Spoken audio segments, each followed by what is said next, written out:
everybody, and welcome to episode 13 of Let's Play Kerbal Space Program. We are here. The sun is there.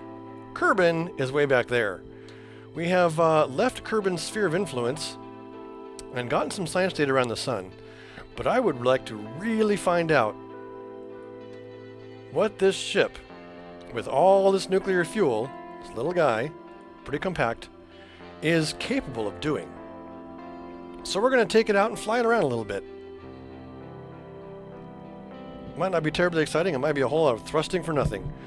But with any luck, we have our asparagus staging set up correctly here, so we'll burn through all these liquid fuels and dump off the tanks in various directions as we go. Yeah. Without much further ado, let's just face prograde and hit it.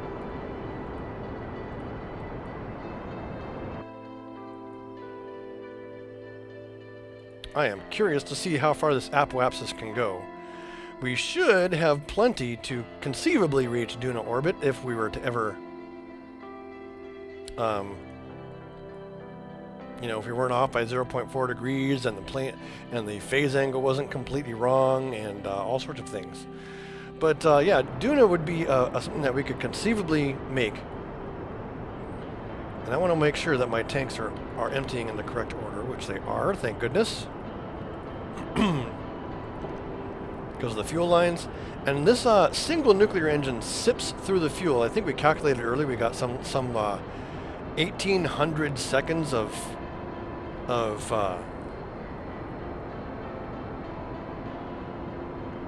yeah, like 1,800 seconds of fuel for this thing.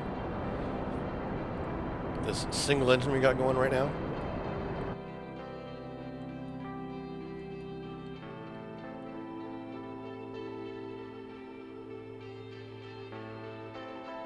Takes it a bit to push that apoapsis up. We need to get to 21 million, 21, let's see here. That's kilometers, so 21 million kilometers.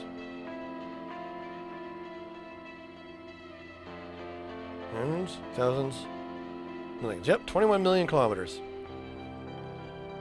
is what we need to get up to here. Like I said, we're seeing what this thing... Oh, man. This thing could probably grand tour. Take it forever to burn. But since we're doing most of our operations prograde and retrograde, we have the solar panel, which is facing perfectly towards the sun. Able to pull in full power without any problems.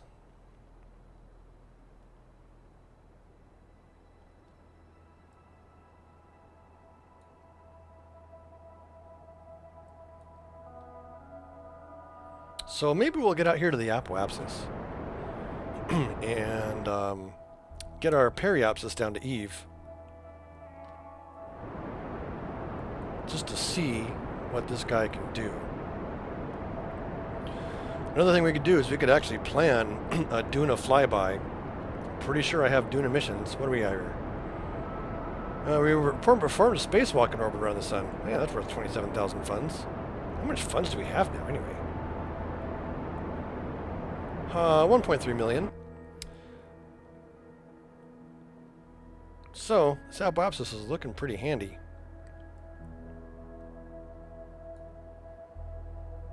$18.7 million kilometers.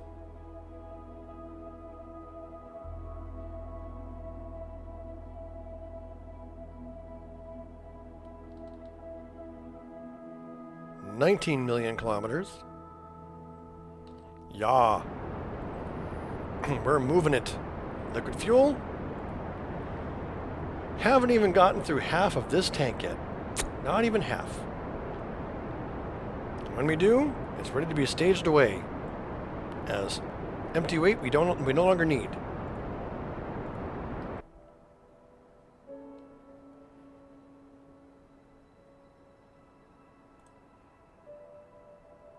Oh, that set its target already. Nice long burn to get us up to Duna's orbital height, as it were. So there we are, crossing Duna's orbit. We are way off on the phase angle, but Let's go ahead and warp here. Or warp here.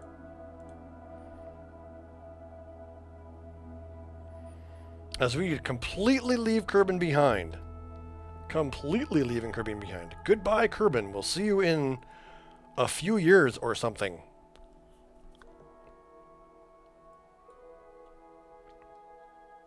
Valentina's going to get so rich off of this. Kind of wish the solar panel had 24/7 exposure, but it doesn't.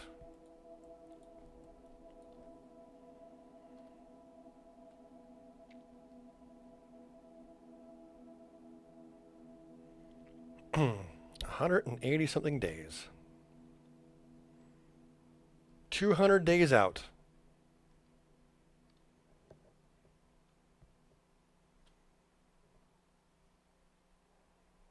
We're going to have some serious science waiting for us back at our labs. Okay, well, let's face orbit denti normal and do a plane change fix.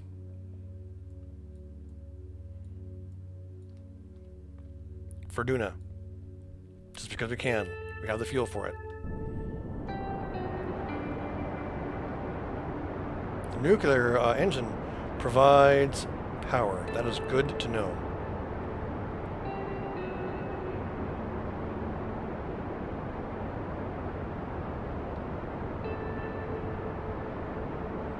And we'll just shift that right about there. At right at the closest approach point. No, right at our apoapsis. So what's the story here anyway? We are here. Duna is there.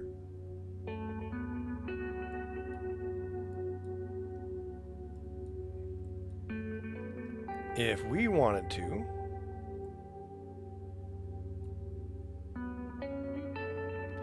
well, let's it seems like we need to face radial out for a moment. Oh, I'm getting a headache. Ugh. Radial out for a moment. And push this orbit out, push our apoapsis out a little bit more.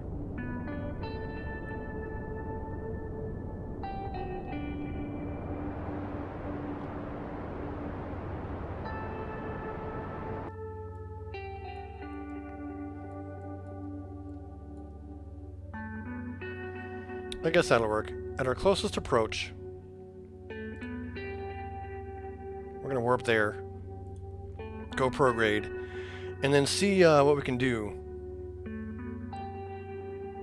as soon as we pass the closest approach. So this is very similar to rendezvous around around the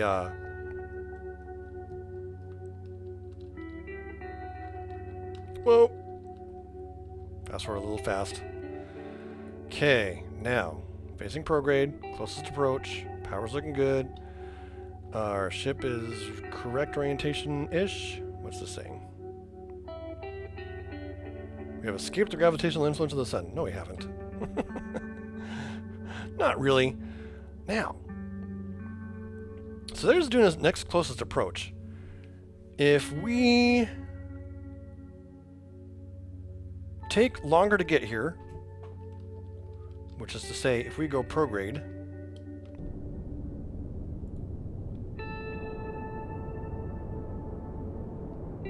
we see that the closest approach comes down. Brilliant. We're just going to go prograde for a while. Rick Lund has joined the channel. Hello, welcome back, Rick. We are doing some interplanetary operations. I have built this gem of a spacecraft, a 3-crew spacecraft with a solar panel and a nuclear engine and a nice little chunk of segmented liquid fuel tanks for the express purpose of trying to reach Duna. We were actually just going to do a little bit of a test flight, but it looks like we have plenty, and I mean plenty of fuel. I haven't even gotten to the liquid fuel in this first tank to do some Duna stuff. What missions do I have anyway? Crew report, space flight, land and outpost on Duna, right? Land and outpost on the moon, fly by the sun, which we've done, land and outpost on Ike, achieve orbit around Duna, here we go. Bingo. Achieve orbit around Duna, transmitter recover scientific data from space around Duna, transmitter recover from the surface of Duna. We're not going to be able to land. We don't have anything approaching a lander that would even work. But we do have the capability of getting this thing to reach Duna orbit. It's going to take us a while. And this burn's definitely taking a long time because, you know, it's a single nuclear engine.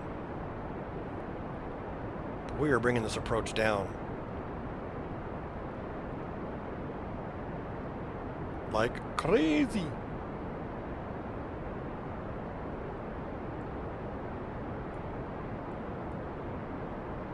Soon we'll be seeing a Duna encounter here. So, I packed. Hello, Strub. I packed 1 Science Junior, a Presmat barometer, and a 2 hot thermometer. I forgot to bring mystery goo. That's the one thing I forgot to pack. So yeah, there should be a fair bit of science coming up. Okay, we are coming up on encounter quite quickly.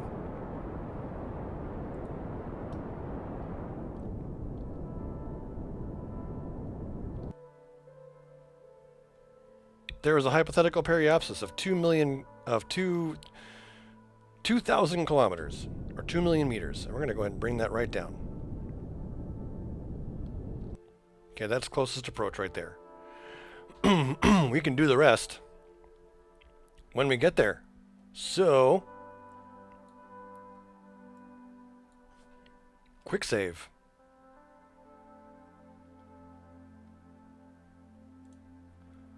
Warp here. Off we go around the solar system.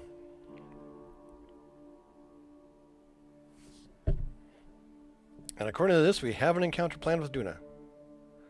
We still have not even used up the full first set of fuel tanks.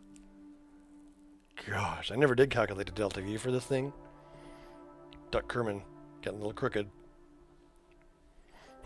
Welcome back, Strub. Nice seeing you. We have a new addition to the crew right here. Boop, boop. By the name of Corporal Duck Kerman, part of Avian Aviation. Something that my daughter and wife put together for me for the purpose of use with the Kerbal Space Program. He seems to be pretty happy about the situation.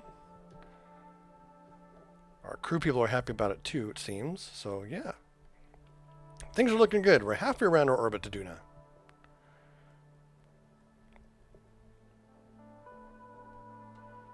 In fact, we can start looking for it. That's the sun.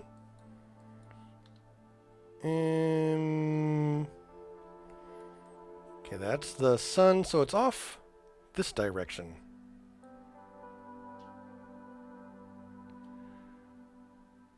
Now it's off this direction.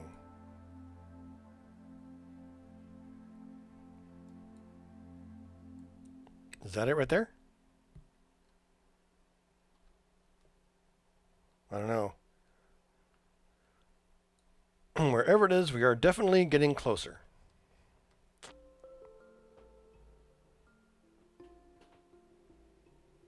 Definitely getting closer. So there's the sun. It's out here somewhere. Duna's in space somewhere.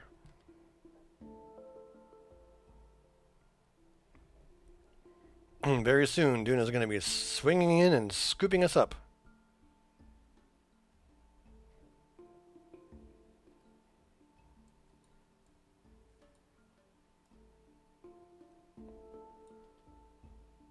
Time warp complete. What do we got?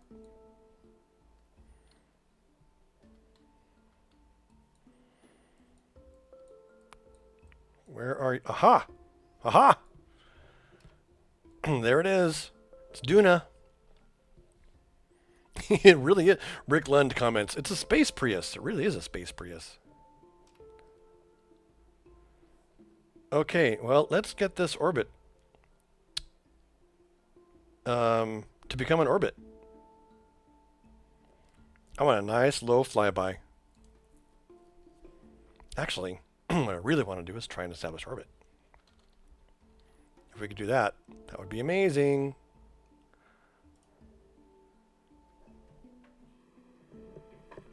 The recent accomplishments of your space program have attracted contributions from numerous organizations. We have initiated the first flyby of Duna, worth 52,000 funds. We're going to go ahead and get ourselves orbital maneuvered done, and then we'll get some science going.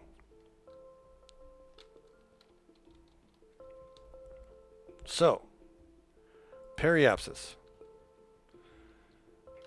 I don't even know what a good orbital height for Duna is, but we can bring that right in.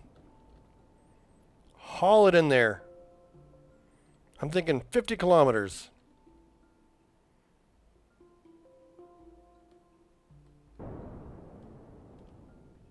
In fact, we can target Duna. Information? Can we? Can we?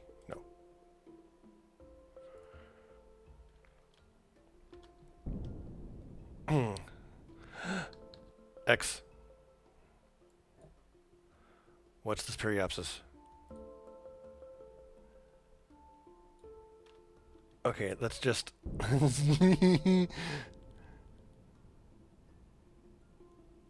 I'm like a kid in a candy store. We're gonna hit Ike along the way. This mission just got huge.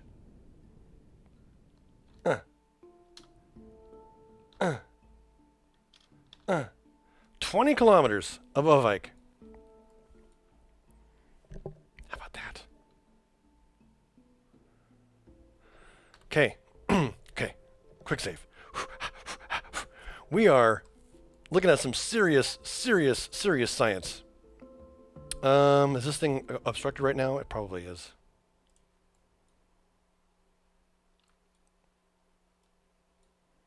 Let's get ourselves reoriented so the solar panel has free and clear access to the sun, and do some sciencing. One crew report.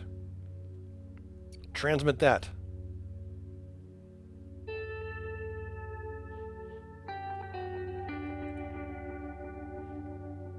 Observe materials bay.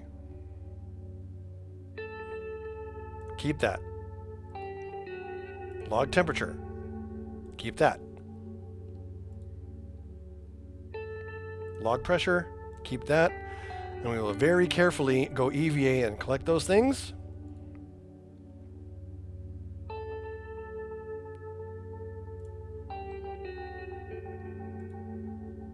Take the data. Store the data, and I'm not even sure if I grabbed the right person. I got so excited. EVA. EVA report. Keep that experiment. We'll transfer it later. Transmit it later. So we got some stuff done though. We have gathered the first scientific data from Duna, and completed a contract.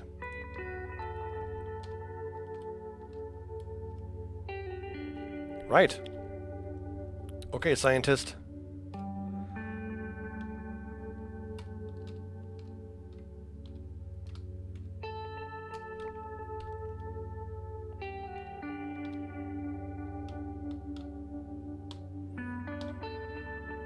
We need you in here very diligently, very carefully,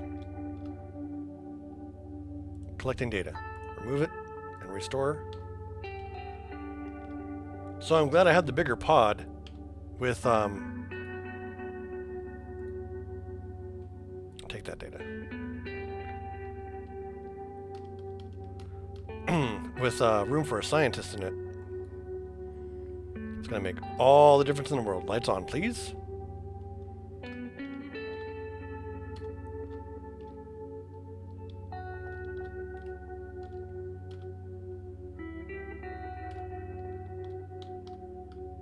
Just need the Presmat barometer.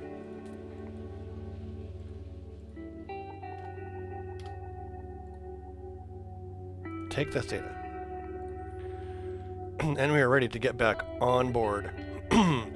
This ship is named Quackers and Cheese.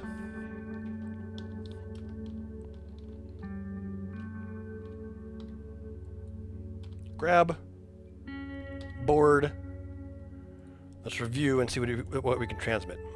Okay. We can transmit an EVA report while in space high over Duna. Transmit that.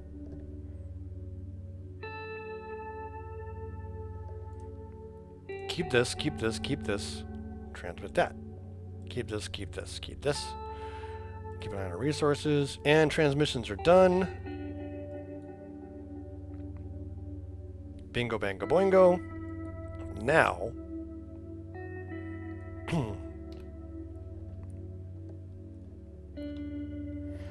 So Rick makes the comment, NASA should use this to test what they're going to use to go to Mars. In order for that to work, however, they need to have a solar system that is to 100% scale. This solar system is at 1/10 scale, although the gravity is the same. Let's warp here.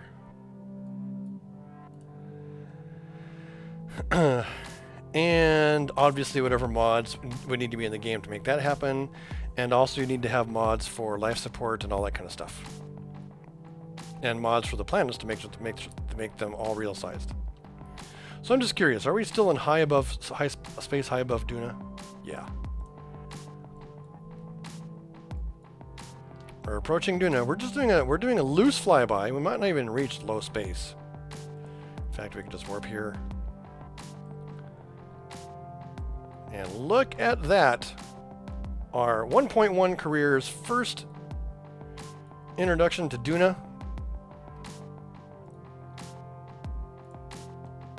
We're still high over Duna. We'll see about reaching an orbit. Holy crap, look at that crater. That's going to be a big fat biome to explore at some point.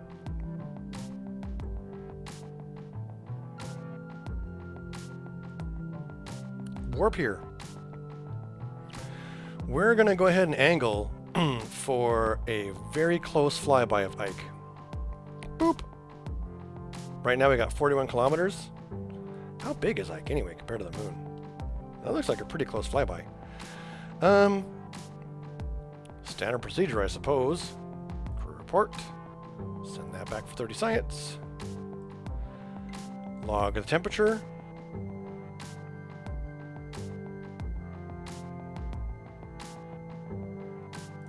Nothing new to say there. Observe materials bay. Let's see what we got here. High radiation environment. Log pressure data. Read 0 as if it were in a vacuum. That's crazy talk. Okay. Let go. RCS on. Boom, boom. Spacewalk time once again, and we are at 23 minutes of episode. This is going to be a 3-parter, folks. How about that? Take it nice and easy. I absolutely do not want to kill those panels.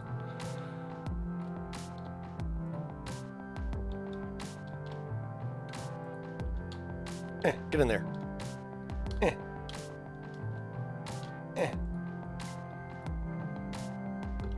Up. Closer. Okay. Collect the data. Remove it. Restore. Collect that data. Okay. Down. Thrust down. This way. Lights on. Up.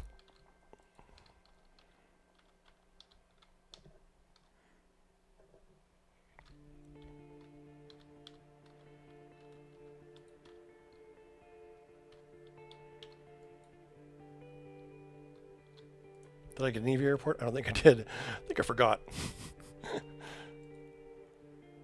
Take that data.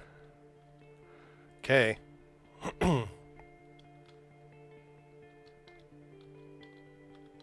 Back to the hatch.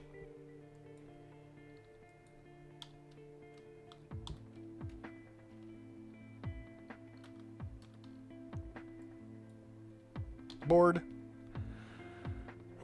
All right, what do we got here? First flyby of Ike, escaped gravitational influence of Duna, has gathered first scientific data from Ike. Yes, yes, yes. Lots of accomplishments.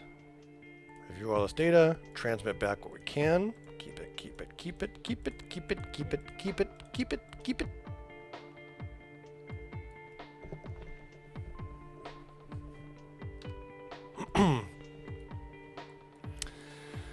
Now, this is the question.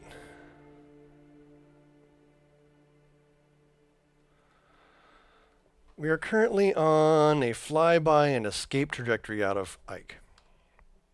Out of Duna. I say, since we have so much fuel left, we get ourselves into orbit and do a bunch more science. But I think that is going to be for episode 14. If you're here live, stick around. There's more to come.